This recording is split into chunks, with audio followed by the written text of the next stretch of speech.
Hello everyone, welcome back to Believers IAS Academy, Bengaluru. This is the daily news analysis. Today, that is 3rd September. So the time is passing so fast. 3rd September 2025. We'll be discussing some important articles from UPSC prelims, mains, and interview perspective. So the first article is related to the very important ongoing hot debate that is about governors' assent. The Supreme Court said that governors cannot sit endlessly. Governors cannot sit on the bill endlessly. That is the Supreme Court observation. It is important for UPSC GS2, role of governors, center-state relations, and judicial review. The context is Supreme Court, the presidential reference bench of 5 judges, is examining the constitutional role of governors regarding assent to bill under Article 200. Regarding assent to bill under 200. So, President has sent a reference to Supreme Court under Article 141. This is the appellate jurisdiction under 141. The President asked the Supreme Court for his opinion, and this is under this opinion. Supreme Court has said that. The trigger was Tamil Nadu governor delayed assent to 10 bills since 2020. April 8. SC judgment imposed a 3-month deadline for governors or president to act. If not, bills deemed assented. So the key judicial observations are no definite delay, that is, governors cannot hold bills endlessly. It impedes legislative wisdom and constitutional functioning. So, in the original constitution under Article 200, there is no time limit. There is no time limit within which the governor has to give assent. But this particular Supreme Court observation is happening right in front of us. That is, the Supreme Court is trying to bring changes in this particular arbitrary action. That is, there has to be time limit. Justice Narasimha said that no organ can impair the functioning of the constitution. Next, Republic versus royalty. Senior advocates argued that governors cannot act as royalty in a republic. The office must collaborate, not combat, and elected governments. With elected governments, they are saying that India is a republic, so governor has to bind by the decision of the people, which is given by the legislatures. Okay, who are the legislatures? They are the will of the people. They are elected by the government. They are elected by the people. So whatever the mandate they have, that should be accented by the president. Governor is part of the republic and is not a royalty. Urgency of legislation. Kapil Sibal said that legislation is a sovereign act with urgency, and governors withholding asset defeats the very essence of democracy. Okay. Next, absurdity of absolute power. If governors have unchecked discretion to withhold assent, it creates constitutional absurdity and political deadlock. So these are the judicial observations. Now, there has been a time limit set up for the governor to assent the bill. That is 3 months. Constitutional debate. Under Article 200, governors' options to bill are either assent and the bill becomes act, withhold, or reserve the bill for the president. And then president again can assent, withhold, or return it back to the legislature. Under Article 201, president may assent or withhold, and there is no explicit time limit prescribed. This is what has been the contentious point. Next, the judicial dilemma is, should courts impose a general time limits, that is 3 months for assent? Concerns is, it is nothing but a judicial overreach versus ensuring the legislative efficiency. So this is crossing separation of power. This is crossing checks and balances. So should judiciary overreach and come into the prerogative of the legislature? That is the case here. So the positions in court are states Tamil Nadu and West Bengal. The delay is equal to subversion of democracy. That is what the court upheld in this case. Governors must act with immediacy. Next, felt necessity of times makes timely assent very crucial. Because what is the reason behind bringing any bills in the states? That is, there is a necessity. As a result, we are bringing the bills so that it becomes act and is implemented as soon as possible. But if the governor keeps on holding his assent, it is obviously defeating the very purpose of bringing the bills, bringing the acts. So, next sentence we was countered by Sibal said that governor may have discretion. States cannot force a political solutions. This is as per the constitution. As we know, there is no explicit time limit prescribed. Next, the broader implications of this is the federalism is at stake. That is, delays undermine elected state legislature. Constitutional morality is high officers should work collaboratively and not competitively. Okay. Next, future governance.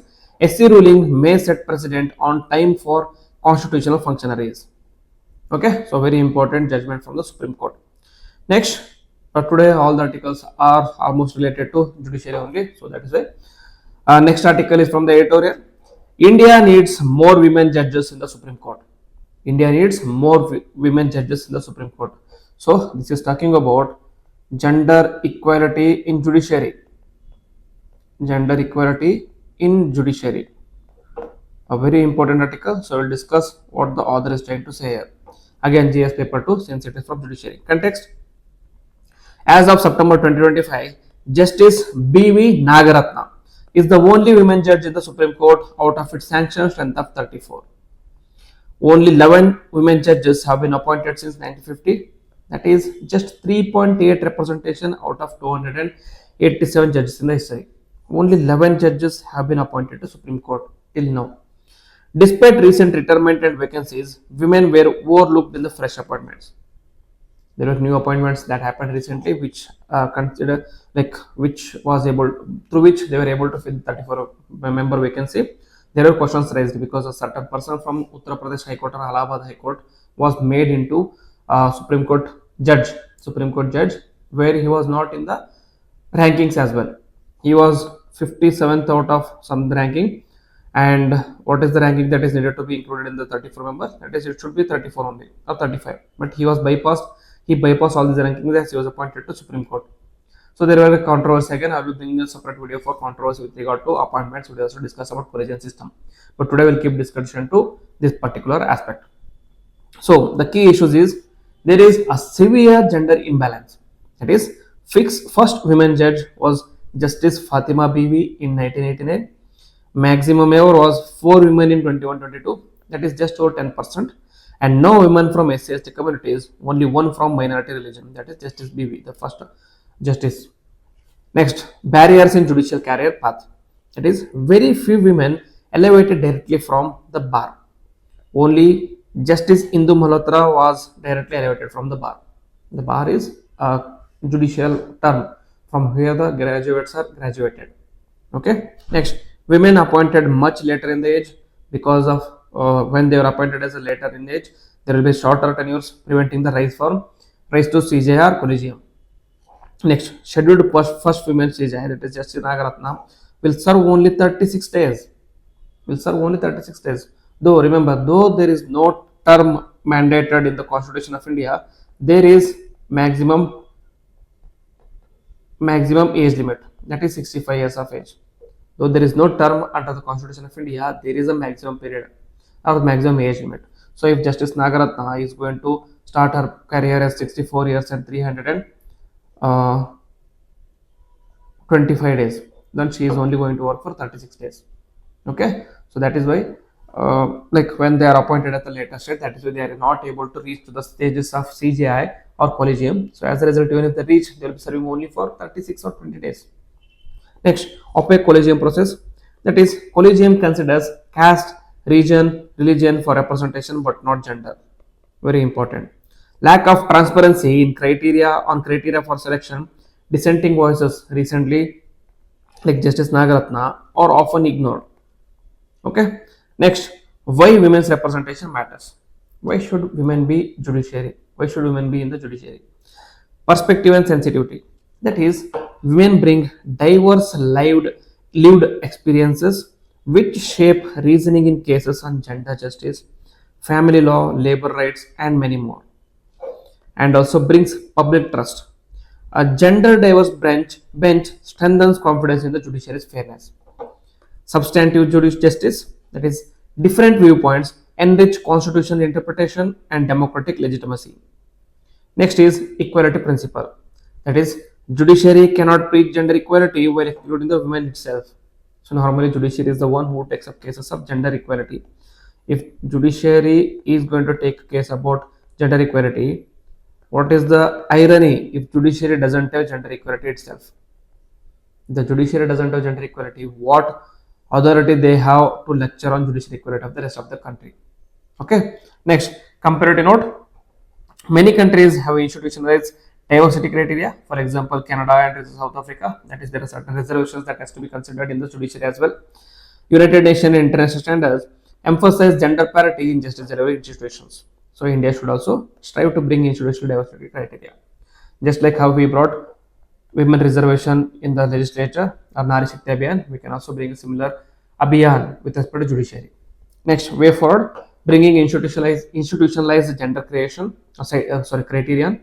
That is, make gender representation a formal factor in the memorandum of procedure for judicial appointments. Next, transparent collegium process. That is, publish detailed reasons for selection or non-selection, ensuring fairness. Next, promote women from bar and high courts. Encourage elevation of senior women advocates and judges at younger ages to allow longer tenure. Next, policy commitment to diversity. Written diversity policy covering gender, caste, religion, and region. Okay, so a very important article which discusses about gender disparity in the judiciary and the need for more women in judiciary. Next, again the Supreme Court. This is different context. That is, Supreme Court to the rescue of soldiers. Supreme Court to the soldiers' rescue. What is the context? The Supreme Court of India taking suo motu cognizance of a media report intervened in the case of cadets cadets disabled during the military trainings who had been boarded out without adequate benefits. Okay, so many of the cadets go to army for training. When they go to army for training, even before becoming the soldiers, they are called as cadets. Once they pass the training, they become soldiers. During the training is so intense that many people get issues. Many people get physical deformities. Many people get disabilities. So when these people get disabled, when they are not able to perform their duties because of rigorous training, they are boarded out of the training. When they are boarded out, their proper medical facilities or their proper adequate benefits are not provided. So in this case, Supreme Court said that it is vehemently violating the fundamental rights of cadets. So Supreme Court has given certain directives here. The government, after ST's notice, extended medical benefits equal to ex-servicemen to such cadets. Okay, so this is one of the best outcomes out of Supreme Court intervention. That is, all the medical benefits that are available to servicemen will also be provided to these cadets as well. That is, the cadets who suffer injuries during the training and that those are boarded out. So which is a good step forward from the judiciary as well as government perspective. Next, the core issues, the rigid bureaucracy and human realities. Rules often fail to accommodate unique hardships faced by soldiers and their families. Injured cadets, servicemen face uncertainty, with relief often depending on chance interventions rather than institutional policy. Next, illustrative cases. That is, expectant widow 1989. That is, pension rules did not recognize an expectant mother as having a child. An expected mother as having a child. Bureaucracy refused flexibility, saying rules are rules. Next, took years to amend the rules despite the obvious injustice.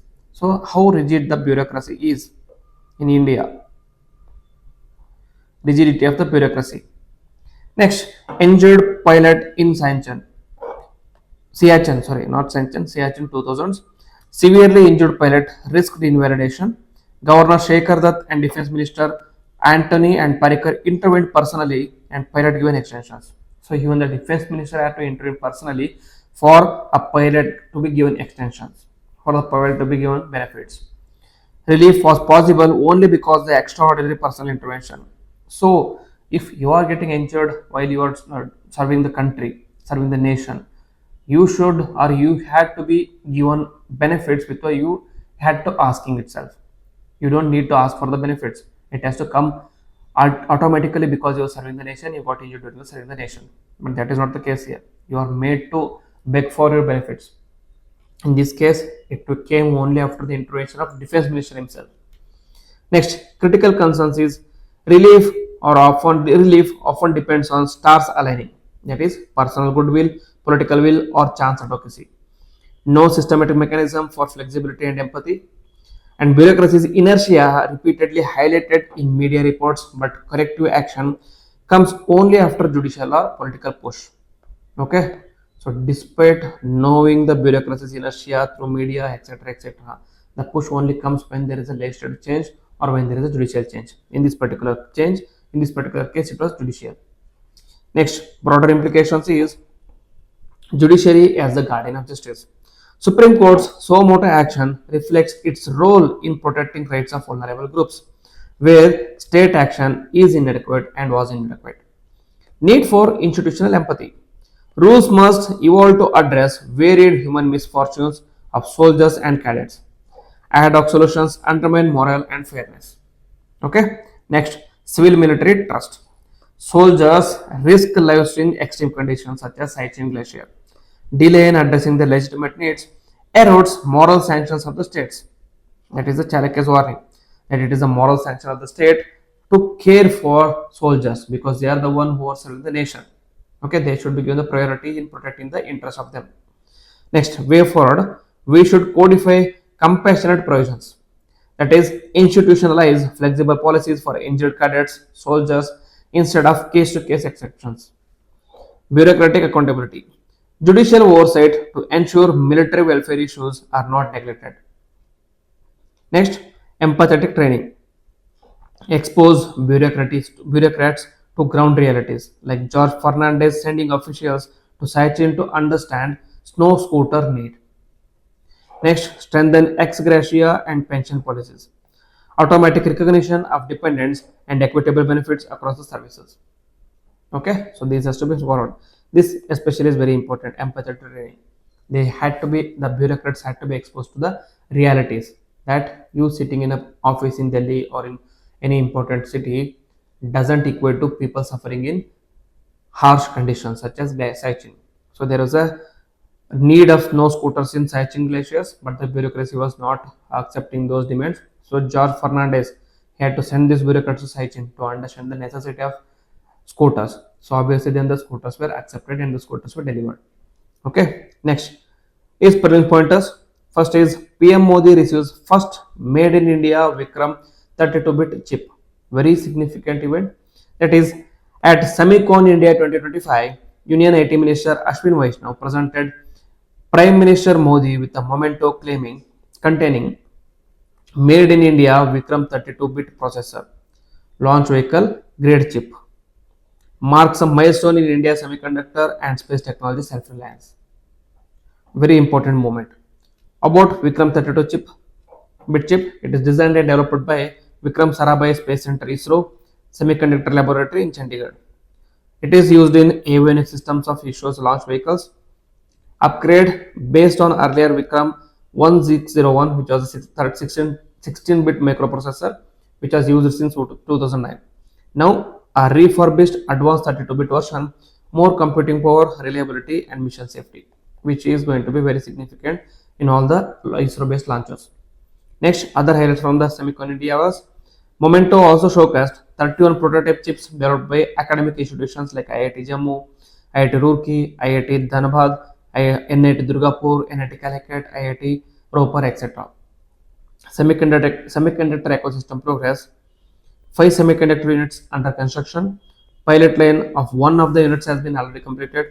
2 units expected to start production in the coming months. So we are on the rise with respect to semiconductor. Okay. Next, significance: strategic autonomy in space tech. Reduces dependence on imported chips for a launch vehicle avionics. Ensure supply chain security in sensitive sectors like defense and space. Boost semiconductor mission. That is, India launched Semiconductor India program with 76,000 crore outlay. Aim is position India as the global hub for semiconductor design and manufacturing. Academia industry collaboration. Involvement of IITs and NITs in chip prototyping nurtures talent pool and strengthens R&D ecosystem. And global relevance, that is, in a world facing semiconductor supply chain disruptions, India positions itself as a trusted manufacturing hub with stable policies and incentives. So most of the world is dependent on China, Taiwan, and South Korea, etc. countries for their chip production or chip needs. So if India can provide certain alternatives for these countries. Okay. Next, Swarnamukhi River and Operation Swarna. So Swarnamukhi River, it is in news because Tirupati Urban Development Authority, that is TUDA, has launched Operation Swarna Aim is to rescue Swarnamukhi River from land encroachments, revive its flow, and rejuvenate ecosystem. What is Swarnamukhi River? It is present in Andhra Pradesh, east flowing river, and catchment area is around 3,225 square meter only, very small basin, and length is 130 kilometers. Origin Eastern Ghats near Pakala village in Chittor district, flows northeast through Tirupati hills, passes through Tirumala and Srikalahasti, famous temples in the Andhra Pradesh region, empties into Bay of Bengal. Hydrology, independent river, not part of major river systems. Rain fed, that is rainfall ranges around 1270 millimeters east and 762 millimeter west. Tributary is Kalyani River. A Kalyani Dam was constructed in 1977 across it, which is a major water source for Tirupati and surrounding areas. Cultural and religious significance is that it is considered as a sacred river in the temple towns of Tirumala and Srikalahasti, and important for pilgrimage visiting Tirupati Balaji temple and Srikalahasteshwara temple.